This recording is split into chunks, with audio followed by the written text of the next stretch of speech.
Hi friends, എല്ലാവർക്കും recipes by രേവതിയുടെ ഒരു പുതിയ എപ്പിസോഡിലേക്ക് സ്വാഗതം. ചപ്പാത്തി മാവും സേവനാഴിയും ഉപയോഗിച്ച് വളരെ എളുപ്പത്തിൽ തയ്യാറാക്കിയെടുക്കാൻ വേണ്ടി പറ്റുന്ന നല്ലൊരു പലഹാരത്തിൻ്റെ റെസിപ്പിയുമായിട്ടാണ് ഇന്ന് ഞാൻ വന്നിരിക്കുന്നത്. കുട്ടികൾക്ക് ഏറ്റവും ഇഷ്ടമായിട്ടുള്ള നൂഡിൽസാണ് നമ്മളിന്ന് ഉണ്ടാക്കാൻ വേണ്ടി പോകുന്നത്. അതും വീട്ടിൽ വെച്ച് തന്നെ തയ്യാറാക്കി എടുത്തിരിക്കുന്നത്. വളരെ ഹെൽത്തി ആയിട്ടുള്ള ഈ ഒരു നൂഡിൽസ് എങ്ങനെയാണ് ഉണ്ടാക്കുന്നത് നമുക്കൊന്ന് നോക്കിയിട്ട് വരാം. അതിനായിട്ട് ആദ്യം തന്നെ ഞാനിവിടെ ഒരു ബൗളിലേക്ക് 1.5 കപ്പ് അളവ് ഗോതമ്പ് പൊടിയാണ് എടുത്തിരിക്കുന്നത്.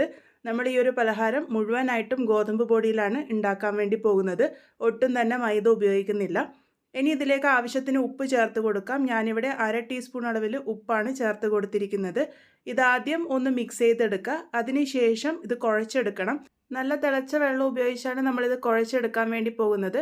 അപ്പോൾ ആദ്യം ഞാനിവിടെ 1/2 കപ്പ് അളവ് വെള്ളം ഒഴിച്ചു കൊടുത്തിട്ടുണ്ട്. ഇതൊന്ന് മിക്സ് ചെയ്തെടുക്കുക. 1.5 കപ്പ് അളവ് ഗോതമ്പ് പൊടിക്ക് എനിക്ക് ആവശ്യമായിട്ട് വന്നത് 3/4 കപ്പ് അളവ് ചൂടുവെള്ളമാണ്. അപ്പോൾ നല്ല ചൂടുവെള്ളം തന്നെ ഉപയോഗിച്ചോളൂ. എങ്കിൽ മാത്രമേ നമ്മളുടെ കൂട്ട് നല്ല സോഫ്റ്റ് ആയിട്ട് ഇരിക്കുകയും ചെയ്യുള്ളൂ. അതുപോലെ തന്നെ സേവനാഴിയിൽ നിന്ന് ഈസി ആയിട്ട് പിഴിഞ്ഞെടുക്കാനും പറ്റുള്ളൂ. അപ്പോൾ ഇതുപോലെ കൂട്ടൊന്ന് നല്ല പോലെ തന്നെ നീഡ് ചെയ്തെടുക്കുക. നല്ല സോഫ്റ്റ് ആയിട്ട് വേണം നമ്മളുടെ കൂട്ടിരിക്കാൻ വേണ്ടിയിട്ട്. അപ്പോൾ ഇതുപോലെ ഒന്ന് തയ്യാറായി കഴിഞ്ഞാൽ ഒരു 5 മിനിറ്റ് നേരം കൈയെടുക്കാതെ നല്ല പോലെ നീഡ് ചെയ്തെടുക്കുകയാണെങ്കിൽ നല്ല സോഫ്റ്റ് ആയിട്ടുള്ള കൂട്ട് നമുക്ക് തയ്യാറാക്കി എടുക്കാൻ വേണ്ടി പറ്റും. ഇതൊരു 10 മിനിറ്റ് നേരത്തേക്ക് റെസ്റ്റ് ചെയ്യാൻ വേണ്ടി വയ്ക്കാം. ഇനി നമ്മൾക്കിവിടെ ആവശ്യമായിട്ടുള്ളത് സേവനാഴിയാണ്. നമ്മൾ ആ ഒരു നൂഡിൽസ് ഉണ്ടാക്കുന്നത് നമ്മൾ സാധാരണ നൂൽപുട്ടൊക്കെ ഉണ്ടാക്കാൻ വേണ്ടി ഉപയോഗിക്കുന്ന ആ ഒരു സേവനാഴി ഉപയോഗിച്ചിട്ടാണ്. ഞാനിവിടെ ഒരല്പം വലിയ ഹോളുള്ള ചില്ലാണ് ഉപയോഗിച്ചിരിക്കുന്നത്. ആദ്യം നമ്മളുടെ ആ ഒരു സേവനാഴിയിൽ നല്ല പോലെ എണ്ണ ഒന്ന് സ്പ്രെഡ് ചെയ്ത് കൊടുത്തിട്ടുണ്ട്. ഒട്ടും തന്നെ പറ്റിപ്പിടിക്കാതിരിക്കാൻ വേണ്ടിയിട്ട് ഇത് സഹായിക്കും. നിങ്ങൾക്ക് ഈ ഒരു വലിയ ചില്ല് ഉപയോഗിക്കാം, അല്ലാന്നുണ്ടെങ്കിൽ ചെറിയ ഹോളുള്ള ചില്ലും ഉപയോഗിക്കാവുന്നതാണ്.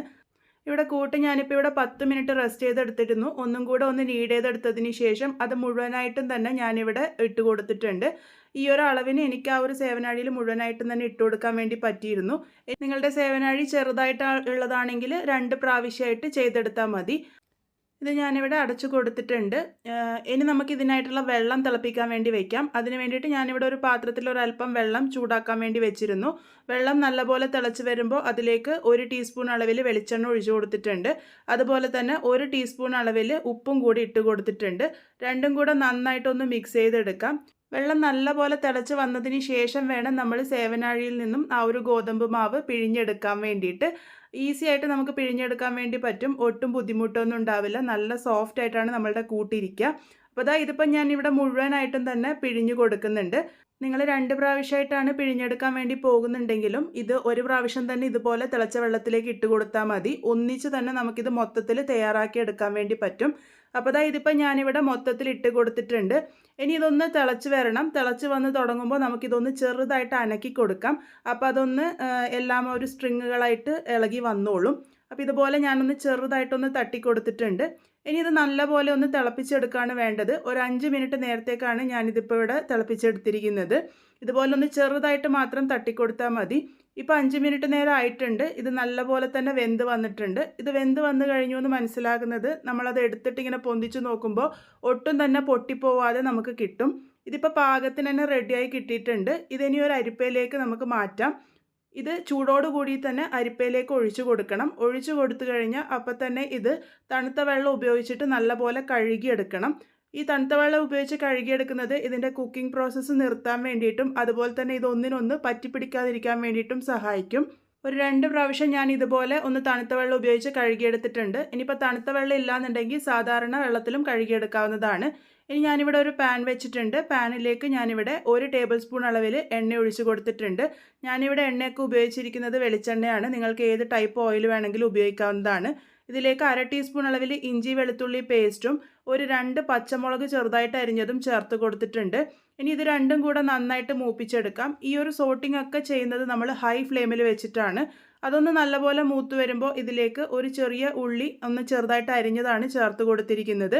നേരത്തെ പറഞ്ഞതുപോലെ ഹൈ ഫ്ലെയിമിൽ വെച്ചിട്ട് വേണം സോട്ട് ചെയ്യാൻ വേണ്ടിയിട്ട്.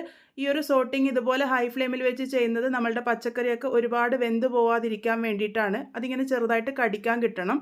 ഉള്ളി ഒന്ന് ചെറുതായിട്ട് വാടി വരുമ്പോൾ ഇതിലേക്ക് ഒരു വലിയ ക്യാപ്സിക്കത്തിൻ്റെ പകുതി എടുത്തിട്ട് ഞാൻ ഇതുപോലെ കട്ട് ചെയ്തിട്ടാണ് ഇട്ട് കൊടുത്തിരിക്കുന്നത്. അതും ഒന്ന് ഹൈ ഫ്ലെയിമിൽ സോട്ട് ചെയ്തെടുക്കാം. ഒരുപാട് സമയമൊന്നും ഇതിങ്ങനെ സോട്ട് ചെയ്യേണ്ട ആവശ്യമില്ല. ഒന്ന് ചെറുതായിട്ട് വാടി വന്നാൽ മാത്രം മതി. ഇതുപോലെ ഒന്ന് വാടി വരുമ്പോൾ ഇതിലേക്ക് ഇനി ചേർക്കാൻ വേണ്ടി പോകുന്നത് ക്യാരറ്റാണ്. ഞാനിവിടെ ഒരു മീഡിയം വലുപ്പത്തിലുള്ള ക്യാരറ്റ് നല്ല ചെറുതായിട്ട് അരിഞ്ഞെടുത്തിരിക്കുന്നതാണ്. നിങ്ങൾക്ക് ഗ്രേറ്റ് ചെയ്തിട്ട് വേണമെങ്കിൽ ഉപയോഗിക്കാവുന്നതാണ്. പക്ഷേ ഇതുപോലെ അരിഞ്ഞെടുക്കുമ്പോഴാണ് നമ്മൾക്ക് ആ ഒരു ക്യാരറ്റ് ചെറുതായിട്ട് കടിക്കാൻ വേണ്ടി കിട്ടും. അപ്പോൾ ഞാനൊന്ന് സോട്ട് ചെയ്തെടുത്തിട്ടുണ്ട്. എല്ലാ സോട്ടിങ്ങും ചെയ്തിരിക്കുന്നത് ഹൈ ഫ്ലെയിമിൽ വെച്ചിട്ടാണ്. ഒരിക്കലും ലോ ഫ്ലെയിമിൽ വെച്ച് ചെയ്യേണ്ട ആവശ്യമില്ല. ക്യാരറ്റും ഇപ്പോൾ ചെറുതായിട്ട് വാടി വന്നിട്ടുണ്ട്. ഇനി ഇതിലേക്ക് 1/2 കപ്പ് അളവ് വെള്ളം ഒഴിച്ചു കൊടുക്കാം. ഞാനിവിടെ ഒന്ന് മിക്സ് ചെയ്തെടുത്തിട്ടുണ്ട്. ഇനി ഇതിലേക്ക് സോസുകളാണ് ചേർക്കാൻ വേണ്ടി പോകുന്നത്. ഇവിടെ ഞാൻ ഷേസ്വാൻ സോസ് എടുത്തിട്ടുണ്ട്. അത് ഞാനിവിടെ 1.5 ടേബിൾ സ്പൂൺ അളവിലാണ് ചേർത്ത് കൊടുക്കുന്നത്. ഷേസ്വാൻ സോസ് നമുക്ക് സൂപ്പർ മാർക്കറ്റിൽ വാങ്ങാൻ കിട്ടുന്നതാണ്. ഇനിയിപ്പോൾ ഇല്ലയെന്നുണ്ടെങ്കിൽ ഒരു തക്കാളിയും എരിവിന് പാകത്തിന് വറ്റൽമുളകും വെള്ളത്തിൽ ഒന്ന് തിളപ്പിച്ചെടുത്തതിന് ശേഷം വെള്ളം ഊറ്റിക്കളഞ്ഞ് നന്നായിട്ട് അരച്ചെടുത്തിട്ട് ചേർത്താൽ മതി. ഇനി ഇതിലേക്ക് 1 ടേബിൾ സ്പൂൺ അളവിൽ ടൊമാറ്റോ സോസാണ് ഞാനിവിടെ ചേർത്ത് കൊടുത്തിരിക്കുന്നത്.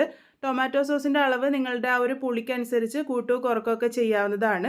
അതുപോലെ തന്നെ നിങ്ങൾ തക്കാളി ചേർത്ത് കൊടുക്കുന്നുണ്ടെങ്കിൽ ടൊമാറ്റോ സോസിൻ്റെ അളവ് കുറക്കാവുന്നതാണ്. ഞാനിവിടെ ഒന്ന് മിക്സ് ചെയ്തെടുത്തിട്ടുണ്ട്. ഇനി ഇതിലേക്ക് ചേർത്ത് കൊടുക്കുന്നത് സോയാ സോസാണ്. ഞാനിവിടെ 1 ടീസ്പൂൺ അളവിൽ ഡാർക്ക് സോയാ സോസാണ് ചേർത്ത് കൊടുത്തിരിക്കുന്നത്. ഇനി ഇതിലേക്ക് 1 ടീസ്പൂൺ അളവിൽ ഗ്രീൻ ചില്ലി സോസും കൂടെ ചേർത്തിട്ടുണ്ട്. ഓപ്ഷനിലാണ്, ഇഷ്ടമുണ്ടെങ്കിൽ മാത്രം ചേർത്താൽ മതി. എല്ലാം കൂടെ ഒന്ന് ഞാനിവിടെ മിക്സ് ചെയ്തെടുത്തിട്ടുണ്ട്. അതിനുശേഷം ഇതിലേക്ക് 1/2 ടീസ്പൂൺ അളവിൽ കാശ്മീരി ചില്ലി പൗഡറാണ് ഇട്ട് കൊടുത്തിരിക്കുന്നത്. അതുപോലെ തന്നെ 1/4 ടീസ്പൂണിൻ്റെ പകുതി അളവ് കുരുമുളക് പൊടിയും കൂടി ഇട്ട് കൊടുത്തിട്ടുണ്ട്. രണ്ടും കൂടെ മിക്സ് ചെയ്തെടുക്കാം. ആ ഒരു കാശ്മീരി ചില്ലി പൗഡർ ഇട്ട് കൊടുക്കുമ്പോൾ നല്ലൊരു കളർ കിട്ടും. അതിനകത്ത് അത് ഇട്ട് കൊടുത്തിരിക്കുന്നത്. ഇനി ഇവിടെ 1 ടീസ്പൂൺ അളവിൽ പഞ്ചസാര കൂടെ ഞാനിവിടെ ചേർത്ത് കൊടുത്തിട്ടുണ്ട്. എല്ലാം കൂടെ ഒന്ന് മിക്സ് ചെയ്തെടുക്കുക. ഇതിലേക്ക് ഞാനിപ്പോൾ ഉപ്പ് ചേർത്തിട്ടില്ല. ഉപ്പ് നിങ്ങൾ നോക്കിയിട്ട് വേണം ചേർത്ത് കൊടുക്കാൻ വേണ്ടിയിട്ട്. നമ്മൾ ചേർത്ത് കൊടുത്ത സോസുകളിലൊക്കെ കുറച്ച് ഉപ്പ് കാണും. അപ്പോൾ ഒന്ന് ചെക്ക് ചെയ്തതിന് ശേഷം മാത്രം ആവശ്യത്തിന് ഉപ്പ് ചേർത്ത് കൊടുക്കുക. ഞാനിവിടെ 1/4 ടീസ്പൂൺ അളവിൽ ഉപ്പാണ് ചേർത്ത് കൊടുത്തിരിക്കുന്നത്. അതും കൂടെ ചേർത്ത് നല്ലപോലെ ഒന്ന് മിക്സ് ചെയ്തെടുത്തു കഴിഞ്ഞാൽ നമ്മളുടെ സോസ് ഇവിടെ റെഡി ആയിട്ടുണ്ട്. ഇനി ഇതിലേക്ക് നമ്മൾ നേരത്തെ തയ്യാറാക്കി വെച്ചിരിക്കുന്ന നൂഡിൽസ് വെള്ളം നല്ലപോലെ മാറ്റിയെടുത്തതിന് ശേഷം വേണം ചേർത്ത് കൊടുക്കാൻ വേണ്ടിയിട്ട്. കണ്ടില്ല, ഒട്ടും തന്നെ പറ്റിപ്പിടിക്കാതെ നമ്മളുടെ നൂഡിൽസ് കിട്ടിയിട്ടുണ്ട്. ഇതൊന്ന് നല്ലപോലെ തന്നെ മിക്സ് ചെയ്തെടുക്കുക. ആ ഒരു സോസുമായിട്ട് നല്ലപോലെ യോജിച്ച് വരണം. എന്നിട്ടൊരു 2 മിനിറ്റ് നേരത്തേക്ക് നമുക്ക് ഇതുപോലെ തന്നെ ഒന്ന് സോട്ട് ചെയ്തെടുക്കാം.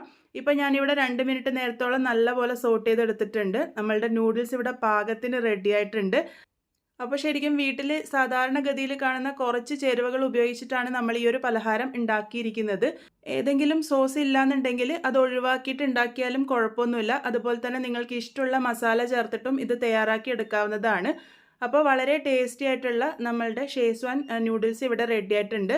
നല്ല എരിവും ഉണ്ട്, അതുപോലെ തന്നെ ഒരല്പം പുളിപ്പും എല്ലാം കൂടി ചേർന്നിട്ടാണ് ഈ ഒരു നൂഡിൽസിൻ്റെ രുചി ഉണ്ടാകുക. കടയിൽ നിന്നും വാങ്ങുന്ന അതേ രുചിയിലാണ് ഈ ഒരു നൂഡിൽസ് ഉണ്ടാകുക. എന്നാൽ വളരെ ഹെൽത്തിയായ രീതിയിൽ നമുക്കിത് വീട്ടിൽ തന്നെ ചുരുങ്ങിയ സമയം കൊണ്ട് തയ്യാറാക്കി എടുക്കാൻ വേണ്ടി പറ്റും. എല്ലാവരും ട്രൈ ചെയ്ത് നോക്കുക. ട്രൈ ചെയ്തതിന് ശേഷം ഫീഡ്ബാക്സ് ഒക്കെ പറയുക. വീണ്ടും ഒരു നല്ല റെസിപ്പിയുമായി വളരെ പെട്ടെന്ന് തന്നെ കാണാം.